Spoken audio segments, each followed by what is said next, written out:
Grand గాలా ఈ ఫిబ్రవరి 3న ఉదయం 10 గంటల నుండి మాదాపూర్ ఎన్ కన్వెన్షన్ లో. Tickets available on book my show Paytm.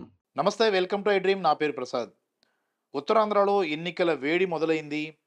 ఇప్పటికే ఉత్తరాంధ్ర ప్రాంతంలో ఎవరు ఏం చేశారు, ఏ ప్రభుత్వం ఏం చేసిందన్న దాని మీద చర్చోపచర్చలు మొదలైన పరిస్థితి కనిపిస్తోంది.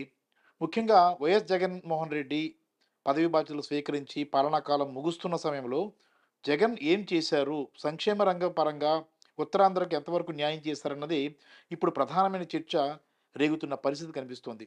అటు చంద్రబాబు హయాంలో ఏం జరిగింది సంక్షేమ రంగ పరంగా, ఉత్తరాంధ్రలో వైఎస్ జగన్మోహన్ రెడ్డి ఏం చేశారన్న దీని మీద తేడాని గమనిస్తున్న పరిస్థితి కూడా కనిపిస్తుంది. సహజంగానే ఉత్తరాంధ్ర అంటే వలసలకు కేర్ ఆఫ్ అడ్రస్గా ఉంది. అంటే సామాన్య మధ్యతరగతి అలాగే పేద వర్గాలకు సంబంధించిన బడుగు బలహీన వర్గాలకు సంబంధించిన జనం ఎక్కువగా ఉండే ప్రాంతమే ఉత్తరాంధ్ర. సంక్షేమ రంగంపై ఇప్పుడు సవాళ్లు విసురుతున్న పరిస్థితి కనిపిస్తుంది. మనతో ఉత్తరాంధ్ర ఉద్యమ నేత డాక్టర్ శంకర్ రమణమూర్తి ఉన్నారు. నమస్తే అన్న. నమస్తే అన్న. అన్న, ఉత్తరాంధ్ర ఇప్పుడు కూడా ఒకప్పుడు టీడీపీ కంచుకోటగా ఉండేది. అప్పుడు మనుషులను చూసి, తర్వాత వాళ్ళు చేసే పనులు చూసి వాళ్ళు ఏం చేస్తారనేది ఆశపడి ఓట్లు వేసే పరిస్థితి కనిపించింది. కానీ తరాలు మారుతూ ఉన్నాయి, పాలనా వ్యవస్థలు మారుతూ ఉన్నాయి, కొత్త కొత్త పార్టీలు వచ్చాయి. ఒకప్పుడు టీడీపీని హక్కును చేర్చుకుంది ఉత్తరాంధ్ర. తర్వాత కాంగ్రెస్ ఒకానొక దశలో వైఎస్ రాజశేఖర రెడ్డి గారి టైంలో కాంగ్రెస్ పార్టీని కూడా అనూహ్యంగా హక్కును చేర్చుకున్న పరిస్థితి మనం చూసాం. ఇప్పుడు వైఎస్ జగన్మోహన్ రెడ్డి 2019లో అనూహ్యంగా క్లీన్ స్వీప్ చేసిన పరిస్థితి కూడా చూసాం. ఇప్పుడు 2024 వచ్చేటప్పటికి సంక్షేమ రంగమే ధ్యేయంగా జగన్మోహన్ రెడ్డి పనిచేశారు. ఉత్తరాంధ్ర ప్రాంతంలో కొన్ని అభివృద్ధి కార్యక్రమాలు, ఏదంటే మెడికల్ రిలేటెడ్ కొన్ని కార్యక్రమాలు చేశారు. కానీ సంక్షేమ రంగానికి సంబంధించి ఆయన తీసుకున్న నిర్ణయంపై మీరేమైనా సవాల్ విసరబోతున్నారా తెలుగుదేశం పార్టీకి? 2024 రానున్న సార్వత్రిక ఎన్నికల్లో నా ప్రధానమైన ఆలోచన ఏంటంటే, మా విద్యార్థి లోకం కానీ యువత కానీ ఉత్తరాంధ్ర జిల్లాల ప్రధానమైన ఆలోచన ఏంటంటే, సంక్షేమ కార్యక్రమాలకి దోపిడీ వర్గాలకి మధ్య జరుగుతున్న ఎలక్షన్ గానే మేము భావిస్తాం. జగన్మోహన్ రెడ్డి గారు చేసే అనేక సంక్షేమ కార్యక్రమాలు ఉత్తరాంధ్ర జిల్లాల అభివృద్ధి పదాన్ని తీసుకెళ్లగలిగే దమ్మున్న నాయకుడు జగన్మోహన్ రెడ్డి అని ప్రతి ఒక్కరూ విశ్వసించే పరిస్థితి ఈరోజు ఉంది. ఎందుకంటే ప్రతి జిల్లాలో మెడికల్ కాలేజ్, ప్రతి జిల్లాకి నాణ్యమైన విద్య, ప్రతి జిల్లాలో యూనివర్సిటీస్ని బలోపేతం చేసే ఒక బృహత్తరమైన ప్రణాళిక, ప్రతి జిల్లాలో కూడా వలసవాదాన్ని నిర్మూలించి ఒక బృహత్తరమైన ప్రణాళిక. ఈ ప్రణాళికలతో జగన్మోహన్ రెడ్డి గారు ముందుకెళ్తుంటే ఎవరు కాదంటారండి? ఎవరు ఓటేయడం మానేస్తారు? ఈ ఆలోచనతో సంక్షేమ కార్యక్రమాన్ని ముందుకు తీసుకెళ్లగలిగే జగన్మోహన్ రెడ్డి గారు ఒకవైపు, ఆయన విధానాలు ఒకవైపు, ఆయన సంక్షేమం ఒకవైపు, మరోవైపు దోపిడీదారులు నమ్మకం చూపించి గొంతు కోసే రకం ఇంకోవైపు, సాక్షాత్తు విద్యార్థుల తాలూకా డబ్బులు కొల్లగొట్టే దౌర్భాగ్యమైన పరిస్థితి నేతలు ఒకవైపు, ఇంకోటి ఏంటంటే స్కిల్ డెవలప్మెంట్ స్కామ్ చేసి అనేక రకాలుగా యువతను నిరుద్యోగులను మోసం చేసే వర్గాలు ఒకవైపు సంక్షేమ కార్యక్రమాలు అమలుపరుస్తూనే జగన్మోహన్ రెడ్డి గారు ఈ కుటిల రాజనీతిజ్ఞులతో పోరాటం చేస్తున్నారు. వీటన్నిటికీ జగన్మోహన్ రెడ్డి గారికి మేమందరం బాసటగా నిలబడాలి, తప్పదు ఇంకా. ఎందుకంటే విద్యా వర్గాలు, మేధావి వర్గాలు, బలహీన బడుగు వర్గాలన్నీ కూడా జగన్మోహన్ రెడ్డి గారికి 2024 ఎలక్షన్లో మనం బాసటగా నిలవకపోతే మరో మంచి రాజనీతిజ్ఞులను కోల్పోయే పరిస్థితి ఉంటుంది. ఒక మంచి పరిపాలన దక్షను కోల్పోయే పరిస్థితి ఉంది. ఇదేమో నేనేమో వైసీపీ కార్యకర్తగా చెప్పట్లేదు, ఉత్తరాంధ్ర ఒక ఉద్యమ నేతగా చెప్తున్నాను. ఆ రోజుల్లో మేము అన్నానికి బాధపడేవాళ్ళం, పనికి బాధపడేవాళ్ళం, పోరాటాలు చేసేవాళ్ళం. మా ఉత్తరాంధ్ర మా హక్కుల సాధన కోసం పోరాటం చేసేవాళ్ళం, మా ఉత్తరాంధ్ర అభివృద్ధి కోసం పోరాటం చేసాం. ఈరోజు అదే పోరాటంలో మాకు సగభాగం పని తగ్గించారు జగన్మోహన్ రెడ్డి గారు. ఈరోజు మేము పోరాటం చేయట్లేదు, మేము ఉద్యోగాల కోసం పోరాటం చేయాల్సిన అవసరం లేదు. రీసెంట్గా చాలా వరకు నోటిఫికేషన్ జగన్మోహన్ రెడ్డి గారు ఇస్తే కుటిల రాజనీతి ఉపయోగించి, కోర్టులను ఉపయోగించి, గౌరవనీయులైన కోర్టులను ఉపయోగించుకొని న్యాయపరమైన సలహాలు తీసుకొని అవి ఎలా ఆపేయాలి, జగన్మోహన్ రెడ్డి గారికి పేరు ఏ విధంగా చెడగొట్టాలి, జగన్మోహన్ రెడ్డి గారి సంక్షేమ పథకాలకి ఎలా గండి కొట్టాలి, ఈ ఆలోచనే తప్పితే ప్రజలకు మంచి చేసి ప్రజల మన్ననలు పొందదామనే ఆలోచన ఈ వైకాపాయేతర ప్రజాపక్షాలకు ఎట్లకి కూడా లేవండి. ఇది దారుణమైన విషయం. ఎందుకంటే జగన్మోహన్ రెడ్డి గారు చేసే ప్రతి సంక్షేమ కార్యక్రమం నేను ఇది చేస్తాను, నేను ఎలక్షన్కి సిద్ధం, మీరు ఎలక్షన్ సిద్ధమా అని అడుగుతున్నారు. వీళ్ళు కనీసం దానికి తిరిగి సమాధానం చెప్పలేక దౌర్భాగ్యమైన నీచమైన మాటలతో కాలం వెళ్ళబుచ్చుతున్నారు. ఇది చాలా దౌర్భాగ్యం. ఉత్తరాంధ్ర ప్రజలందరూ కూడా వైసీపీతోనే ఉంటారు, వైసీపీని గెలిపిస్తారని 34 నియోజకవర్గాల్లో వైసీపీ డంకాబద్ధంగా గెలుస్తుంది. అలాగే పార్లమెంటు సీట్లు కూడా బ్రహ్మాండంగా వస్తాయని నేను విశ్వసిస్తున్నాను. అంటే ఒక్కటే అన్న, అంటే అంటే ఖచ్చితంగా అంటే పాలనలో తేడా అనేది కనిపించింది అని నేను అనుకుంటున్నాను. అంటే ప్రతి రాజకీయ పార్టీ అధికారంలోకి వచ్చినప్పుడు ఏదో రకమైన సంక్షేమ పథకాలను అమలు చేస్తుంది. కొద్దో గొప్పో వాటిని జనంలోకి తీసుకెళ్ళడానికి చూస్తుంది. ఎందుకంటే మళ్ళీ గెలవాలనే తాపత్రయం ఉంటుంది. కానీ వైఎస్ జగన్మోహన్ రెడ్డి పాలనా విధానము, సంక్షేమ రంగాల అమలు తీరు, అవి జనాన్ని వద్దకు తీసుకెళ్లే తీరుని, అలాగే మిగిలిన పార్టీల పరిస్థితిని మనం పోల్చినప్పుడు జనం సంతృప్తిగా ఉన్నారా? జగన్ చేసే ఈ పాలన అంటే ఎస్ సంక్షేమ పథకాల అమలు తీరుని విషయంలో? ఎస్ నేను అంటే నేను ఒక స్కాలర్ని. హ్మ్. నేను కూలంకషంగా గమనించా.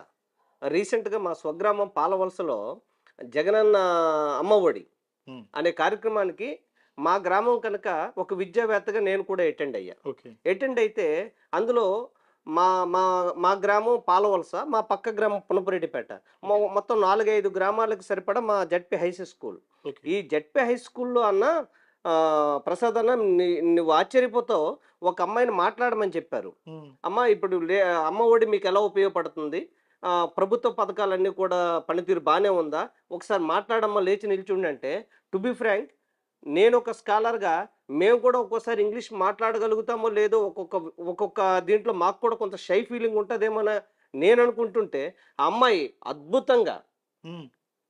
ఫ్లోయెన్సీ ఇంగ్లీష్ మాట్లాడిందన్న, చాలా అద్భుతం. హ్మ్. ఇంకేం కావాలి?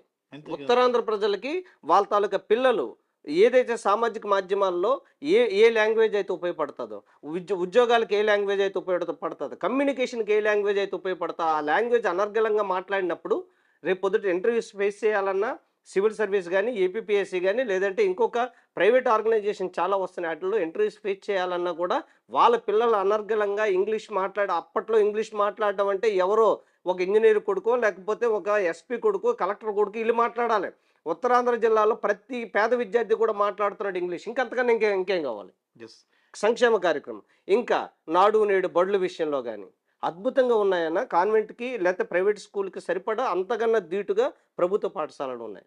ఇంకా సామాన్యమైన ప్రజానీకం ఈరోజు పనికాహార పథకంతో పాటు, ఉపాధి హామీ పథకంతో పాటు, లేదంటే ఇంకా అనేక సంక్షేమ కార్యక్రమాలు బురద జల్లడమే పనిగా పెట్టుకున్న టీడీపీ నేతలకు ఇవేం పనిచేయవు, ఇవేమీ కనబడవు.